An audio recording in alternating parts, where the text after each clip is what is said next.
খবরদার কেউ একা একা ইফতারি করবেন না। একা ইফতারি করেন নাকি আপনারা? একসাথে। আল্লাহর হাবিব সাল্লাল্লাহু আলাইহি ওয়াসাল্লাম বললেন, কেউ যদি কাউকে ইফতারি খাওয়ায়, যিনি খাওয়ালো উনি রোজা রেখে যেই সওয়াব, খাওয়ানোর কারণে ওই সওয়াব। সাহাবারা বললেন, ইয়া রাসূলুল্লাহ, ইফতারি খাওয়ানোর মতো পয়সা তো আমাদের নাই। আল্লাহর হাবিব সাল্লাল্লাহু আলাইহি ওয়াসাল্লাম বললেন, ওয়ালাউ বিশারবাতিমা, যদি এক ঢোক পানি দিয়েও ইফতারি খাওয়া তবেও এই সওয়াব পাওয়া যাবে। ওয়ালাউ বিআযকা চিলাবান, এক ঢোক দুধ দিয়ে খাওয়ালো। ওয়ালাউ বিতামরা, একটা খেজুর দিয়ে ইফতারি করালো, এই সওয়াব। সুবহানাল্লাহ পড়েন। দুই ভাই ইফতারি করতে বসছেন, আপনার প্লেট থেকে একটা পেঁয়াজু আপনার ভাইয়ের প্লেটে দিলেন, আপনার ভাই একটা খেজুর আপনার প্লেটে দিল, দুইজনের ইফতারি খাওয়ানোর সওয়াব হয়ে গেছে। সুবহানাল্লাহ কইতে পারলেন না? পারবেন সবাই? একসাথে খাবেন না আলাদা? আল্লাহর হাবিব সাল্লাল্লাহু আলাইহি ওয়াসাল্লাম খেতে বসলে কখনো খাবারের বদনাম করতেন না। সহিহ বুখারীর হাদিস, মা আবা রাসূলুল্লাহ সাল্লাল্লাহু আলাইহি ওয়াসাল্লাম তুআমান কাত্তু, কখনো খাবারের বদনাম করেন নাই। এই 63 বছরের জীবনে কখনো না, একবারও না। ইনিশতাহাহু আকালাহু, ভাল লাগলে খাইতেন, বেশি বেশি খাইতেন। ওয়া ইন কারিহাহু তারাকা, ভালো না লাগলে রেখে দিতেন, ওটার দিকে তাকাতেন না। কিন্তু কখনো বলেন নাই লবণ বেশি হয়েছে, কখনো বলেন নাই ঝাল বেশি হয়েছে, এগুলো বললেন না। বলবেন? মহিলা প্যান্ডেলের ভাবিরা খুব খুশি, এখন খুশি হয়ে গেছে। ভাবিদেরকে বলবো, আপনারাও আপনাদের সর্বোচ্চটা দিয়ে ভাইয়ের জন্য রান্না করেন, যাতে ভাইয়ের খেতে কষ্ট না হয়, ঠিক কিনা? চেক এন্ড ব্যালেন্সের দরকার আছে না নাই? Islam is check and balance, very balanced religion, খুবই ভারসাম্যপূর্ণ জীবন ব্যবস্থা। খাবারের বদনাম করবেন না, খাবেন, খাওয়ার শেষে শুকরিয়া করবেন কার? বাসায় একসাথে খাবার খান, আলাদা আলাদা না। কিভাবে? একসাথে। যদি একান্নবর্তী ফ্যামিলি হয়, ভাই বোন চাচা মামা একসাথে, তাহলে ছেলে মেয়েরা একসাথে বসবেন না। ছেলেরা সবাই একসাথে, তাদের খাওয়া শেষ, এরপরে মেয়েরা সবাই একসাথে। আর যদি নিজের ফ্যামিলি, স্বামী স্ত্রী ছেলে মেয়ে, তাহলে সবাই মিলে একসাথে খাবেন। খাবেন কোন হাতে? বাম হাতে নাকি? আওয়াজ করে কোন হাতে? আল্লাহর হাবিব বলেছেন, লা তাকুলু বিশিমাল, বা হাতে খেও না, ফা ইন্না শাইতানা ইয়াকুলু বিশিমাল, কারণ শয়তান খায় বা হাতে। আমরা খাই কোন হাতে? ডান হাতে। খাওয়ার শুরুতে কি পড়বো? খাওয়ার পরে কি পড়বো? মনে থাকবে? বাচ্চারা উল্টা কাজ করতে পছন্দ করে বেশি। দেখবেন বাচ্চারা ডাইন পায়ের জুতা পরে বাম পায়ে, বাম পায়েরটা পরে। আমার মেয়ে সব সময় এটা করবে। আমি জুতা পরাই দিলে ঠিক, নিজে পড়লে বাম পায়েরটা দেয় ডান পায়ে, ডান পায়েরটা দেয় বাম পায়ে, আর গ্লাস ধরবে বাঁ হাতে, যতক্ষণ আমি না ঠিক করে দিব। এবং বিসমিল্লাহ বলতে ওরা ভুলে যায়, বারবার স্মরণ করিয়ে দিবেন, বারবার বারবার। এখন ওর মস্তিষ্ক নরম আর উর্বর, ভেরি ফার্টাইল ওদের মস্তিষ্ক। যেইটাই ঢুকাবেন, এখন সফটওয়্যার হিসেবে যেটা ইনস্টল করবেন, ওইটা আজীবন থাকবে। চিল্লায় বলেন ঠিক কিনা? সিঙ্গাপুরে আমার প্রোগ্রাম, গত কোরবানির পরে 5 দিন টানা প্রোগ্রাম ছিল সিঙ্গাপুরে। এক ফ্যামিলি আসছে, অনেক বড় বিজনেসম্যান ওখানকার, এসে বলে, হুজুর ইউটিউবে আপনার ওয়াজ শুনে আল্লাহ আমাদেরকে হেদায়েত দিচ্ছে, কিন্তু ছেলে মেয়েগুলোর তো মানাইতে পারতেছি না, নামাজ পড়ে না, আপনি একটু পানি পড়া দেন। কি পড়া? আমি বললাম বয়স কত? কয় 22। আমি কই পানি পড়ে না, আমারে বাইটা খাওয়াই দিলে হবে না, কারণ কাঁচা না নোয়ালে বাস, পাকলে করে টাস টাস। আগে আগে, দেরি করা যাবে না, দেরি করলে কষ্ট হয়ে যায়। আল্লাহ হেদায়েত না দিলে তখন এদেরকে বোঝানো যাবে না। ছোট্ট সোনামণিরা, ওরা এখন কাদাকে যেমন খুশি তেমন ডিজাইন করা যায় কি যায় না? ডিজাইন করার পরে যখন শুকিয়ে যায়, তখন আর কিছু করা যায়? তখন বাঁকা করতে গেলে কি হবে? ভেঙে যায়। একসাথে খাবেন, খাবার শেয়ার করবেন।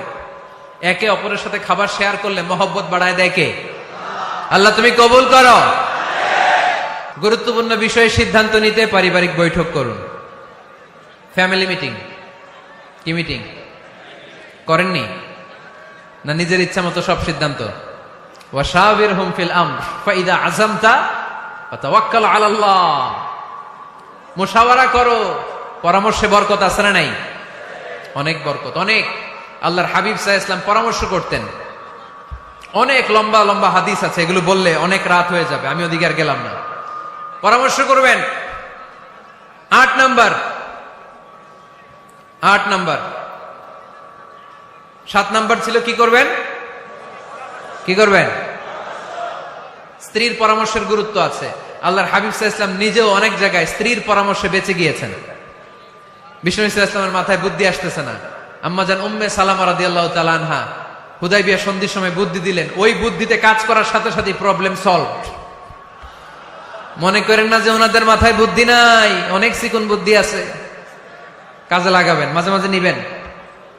ছেলে মেয়েদের সাথে পরামর্শ করবেন যে বাবা আমি তো এটা ভাবতেছি, নতুন একটা জায়গা কিনতে চাই, একটা ফ্ল্যাট কিনবো, তোমাদের কি পরামর্শ, কেমন করলে ভালো হয়? পরামর্শের দরকার আছে না নাই?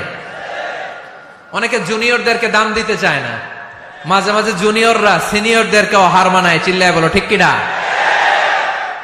জুনিয়র বেশি আজকে মাহফিলে, হ্যাঁ জুনিয়র খুব বেশি, ওদের পক্ষে কথা গেলেই চিল্লান মারে। আচ্ছা, তো পরামর্শের অনেক গুরুত্ব। অনেকগুলো হাদিস আমার এখানে নোট করা আছে, আমি যদি অনুবাদ শোনাতে পারতাম ভালো লাগতো, কিন্তু টাইম লিমিটস এর কারণে আমি আগাচ্ছি না। 8 নাম্বার হচ্ছে পারিবারিক পাঠাগার। প্রতিটা ঘরে, পাড়াডাগারের প্রতিটা ঘরে একটা ইসলামিক লাইব্রেরি থাকার দরকার আছে না নাই? এই যে ইসলামিক ফাউন্ডেশনের বই মেলা গেল কিছুদিন আগে, গেছিলেন? জান নাই? বাণিজ্য মেলার কথা তো আর জিজ্ঞেস করা লাগে না, ওইটাই তো ঠিকই যে বাসায় বাসায় পাঠাগার করবেন তো আপনারা, ইনশাল্লাহ পড়েন। 9 নাম্বার, আর 2 মিনিট। 9 নাম্বার টিপস ঘরে সুখ শান্তি আনার, ঘরে সবাই সবাইকে ভালোবাসুন, সবাই সবাইকে গিফট করুন। আল্লাহর হাবিব সাল্লাল্লাহু আলাইহি ওয়াসাল্লাম বলেছেন তাহাদাও তাহাব্বু, একে অপরকে হাদিয়া দাও, ভালোবাসা বাড়ায় দিবে কে? পারবেন না হাদিয়া দিতে? বাবা ছেলেরা হাদিয়া দেন, ছেলে বাবারে হাদিয়া দেন। খুব দামি হওয়া লাগবে, আইফোন XS Max এটা লাগবে এমন কোনো কথা নেই। একটা কলম কিনে দেন হাদিয়া, একটা বই কিনে দেন হাদিয়া, ঠিক কিনা? স্ত্রীকে ফুল কিনে দেন, পারা যাবে না? হাদিয়া। ভালোবাসা বাড়ায় দিবে কে? পরিবারের সবাই সবাইকে সম্মান করতে শিখুন, দোষ চর্চা না করে ভালো দিকগুলো সামনে নিয়ে আসুন। আমাদের ফ্যামিলিতে সবচেয়ে বড় সমস্যা হচ্ছে বৌমা আর শাশুড়ির মধ্যে ঝগড়া। আলহামদুলিল্লাহ আমাদের পাড়াডাগারে এই সমস্যা নাই। হ্যাঁ, আমি বাঁচায় দেওয়ার জন্য বললাম নাই, কয় আছে। ফিল করি, ফিল করলে কষ্টে বুকটা ভরে যায়, পড়লে কষ্ট হয়, এগুলো অনেক কষ্ট হয়। শাশুড়ি বউরে কষ্ট দেয়, আবার অনেক শাশুড়ি লেখে হুজুর বউ আমারে কষ্ট দেয়। আহা, প্রধান সমস্যা কি জানেন? ডমিনেটিং অ্যাটিটিউড, খালি দোষ খোঁজে, নিজের দোষের শেষ নাই, ওইদিকে তাকায় না।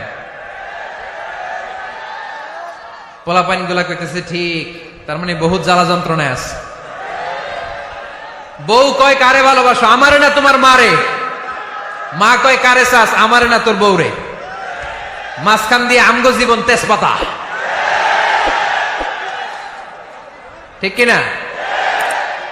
আল্লাহ তুমি ঘরগুলোতে সুখ দাও, আল্লাহ পরিবারগুলোতে শান্তি দাও, শাশুড়ি বৌমাকে মার মেয়ের মতো বানিয়ে দাও। প্রধান সমস্যা আমি পেয়েছি, শুনবেন? Generation gap. কি সমস্যা? জেনারেশন গ্যাপ, এটা বড় সমস্যা। শাশুড়ি অনেক আগের আমলের, বৌমা হচ্ছে এই আমলের। জেনারেশনে গ্যাপ আছে না নাই? শাশুড়ির চিন্তা একরকম, বৌমার চিন্তা আরেক রকম, তাই না? বাঁচার উপায় একটা, মিউচুয়াল আন্ডারস্ট্যান্ডিং। কেউ কারো উপর খবরদারিত্ব করতে চাইবেন না। শাশুড়ি চায় আমার কথা মতো চলবে বাড়ি, বৌমা কয় আমি আইছি আমার উপরে কথা নাই। দ্বন্দ্ব আছে না নাই? না। পাড়াডগারের শাশুড়ি আম্মারা মেহেরবানি করে বৌদের উপর অত্যাচার করবেন না, বৌরা আপনার মেয়ের মতো। অনেক মা, এই মজার কথা শোনো, মজার কথা, এদিকে তাকা। অনেক মা ছেলের প্রশ্ন করে, আমি তোরে এত কষ্ট করে লালন পালন করলাম, আর বিয়ে করার পরে বউ তোর আপন হয়ে গেল। এরকম একটা কমন প্রশ্ন আছে না নাই? তো এক চালাক ছেলে মারে উত্তর দিছে, মা তুমি মা ডাক শোনার জন্য জীবনে কি কষ্টটাই না করছো।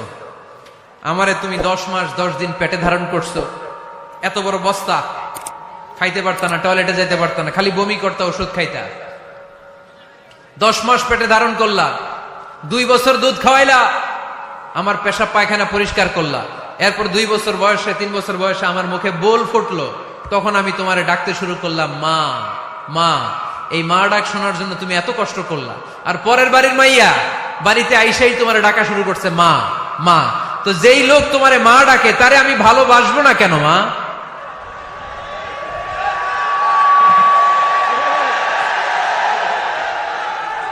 ঠিক কিনা? আমার মুখের মা ডাক শোনার জন্য তুমি এত কষ্ট করলা, আহা কি কষ্ট। আর পরের বাড়ির চিনি না জানি না এক মেয়ে এসেই তোমার ডাকা শুরু করছে মা মা। তো যে আমার মারে মা ডাকে তার স্থান তো আমার হৃদয়ে, ঠিক কিনা? প্রথমে শাশুড়ি আম্মারা শোনেন, মহিলা প্যান্ডেলের শাশুড়িরা, ছেলের বউয়ের উপর রাগ করেন না। আপনার অনেক অভিজ্ঞতা আছে, বৌমার কোনো অভিজ্ঞতা আছে? নতুন এক্সপেরিয়েন্স নাই। বৌমাকে একটু সময় দেন, একটু গুছায় নিতে দেন, পারবে। রান্না ভালো হয় না, পারবে। ঘুম থেকে দেরিতে উঠবে আস্তে আস্তে। আপনাদের সাথে মানায় চলতে পারে না, পারবে, সব পারবে। আপনিও একদিন পারতেন না। আপনি যখন প্রথম বৌমা হয়ে গেছিলেন ওই কথাগুলো খেয়াল করেন, আপনার দিনগুলো তখন কেমন কেটেছিল। এজন্য পাড়াডগায়ের শাশুড়ি আম্মারা, বউদের উপর জুলুম করেন না, অত্যাচার করবেন না। অনেক শাশুড়ি আছে পান থেকে চুন খসলে বদদোয়া দেয় বৌমারে, আছে না নাই? কিন্তু এটা কল্পনা করে না যে এটা আমার নিজের পেটে ধরা ছেলের বউ। এই মেয়ের বদদোয়া দিলে তো আমার ছেলের পরিবারের ক্ষতি, আমার নাতি নাতনিদের ক্ষতি। এই কমন যোগ বিয়োগটা বুঝে না, এটা করবেন না। কষ্ট দিবেন না বৌমাকে। খেয়াল রাখবেন, আপনি যদি আপনার বৌমাকে কষ্ট দেন, আপনার নিজের মেয়েটাও বৌমা হয়ে আরেক বাড়িতে যাবে, সেও সেই একই কষ্টগুলো পাবে। এগুলো যখন আপনারে শোনাবে তখন আপনি শান্তিতে থাকতে পারবেন না। চিল্লায় বলেন ঠিক কিনা? পারবেন না আপনি শান্তিতে থাকতে। নিজের মেয়ে সকাল 11টায় ওঠে, ওইটার দোষ নাই, বৌমা কেন উঠলো না, ঝামেলা আছে না নাই? এটা করবেন না। এবার বৌমারা, এই যুগের মেয়েরা, পাড়াডগারের বৌমারা যারা আছেন, বউ, আহা খবরদার, শাশুড়ির সাথে বেয়াদবি করেন না, বেয়াদবি করবেন না। শাশুড়ি আপনার মায়ের মতো। কিসের মতো? আপনি আপনার বাড়ি ছেড়ে নতুন বাড়িতে আসছেন, এটাই আপনার বাড়ি। বৌমারা খেয়াল করে শোনেন, আপনার মা ছেড়ে আপনি আসছেন, এই মহিলাই আপনার মা। বাবা ছেড়ে দিয়ে আসছেন, এই শ্বশুরই আপনার বাবা। আজকে আপনার শাশুড়ির সাথে আপনি যা যা করবেন, আপনার শেষ বয়সে আপনার নিজের ছেলেটারে যখন বিয়ে দিবেন, আপনার ছেলের বৌমাও আপনার সাথে তা তাই করবে। টিট ফর ট্যাট, ইট্টি মারলে পাটকেনটি খেতে হয়, ঠিক কিনা? আজকে আপনার শাশুড়ি আম্মার সাথে যে আচরণ করবেন, আপনি যখন বয়স্ক হবেন আপনার ছেলের বউ এসে আপনার সাথে ওই আচরণই করবে, জমা থাকবে ওইটা। কারণ প্রকৃতির একটা মাইর আছে, ওইটা আসল মাইর।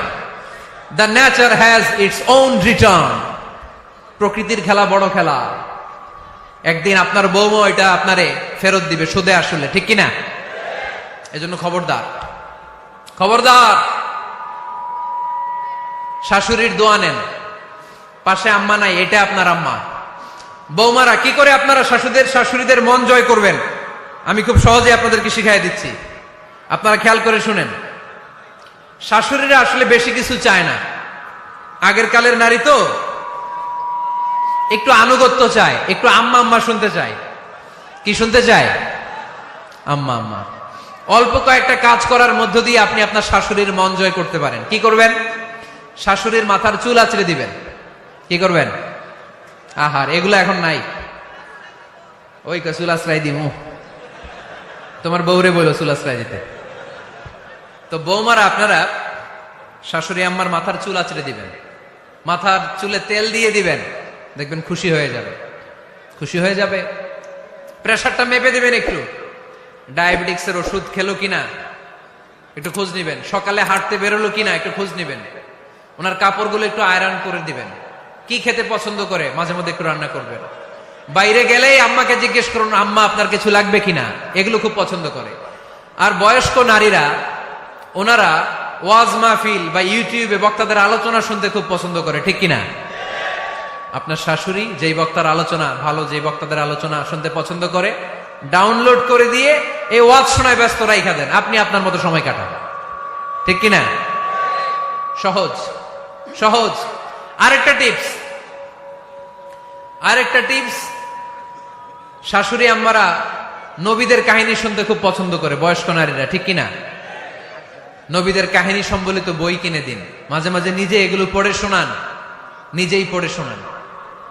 মাঝে মাঝে অতীতের কথা জিজ্ঞেস করুন। বয়স্ক নারীরা অতীতের স্মৃতি হাতড়াতে খুব পছন্দ করে।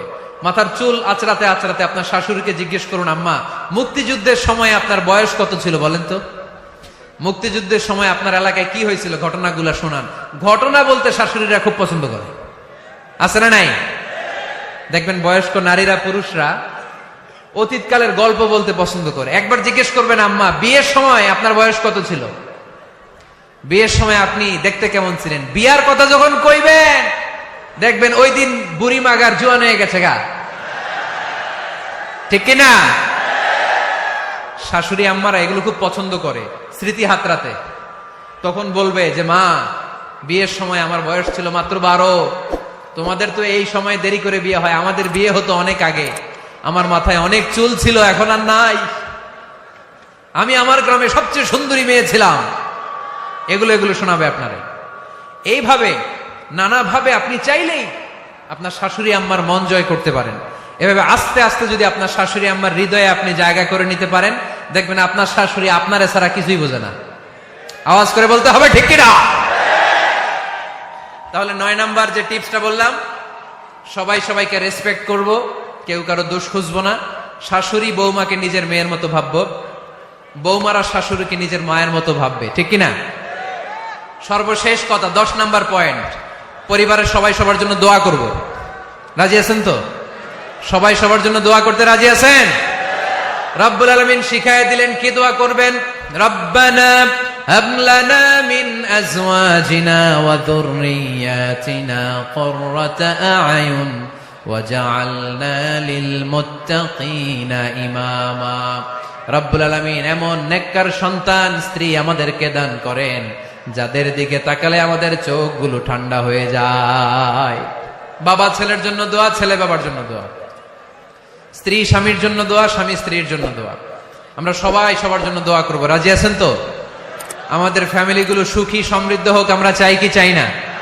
যাদের হৃদয়ে আছে আল্লাহর ভয়, তারা কবু পথ ভুলে যায় না। আল্লাহর প্রেম ছাড়া এই দুনিয়ায় কারো কাছে কোনো কিছু চায় না। রাতের আধার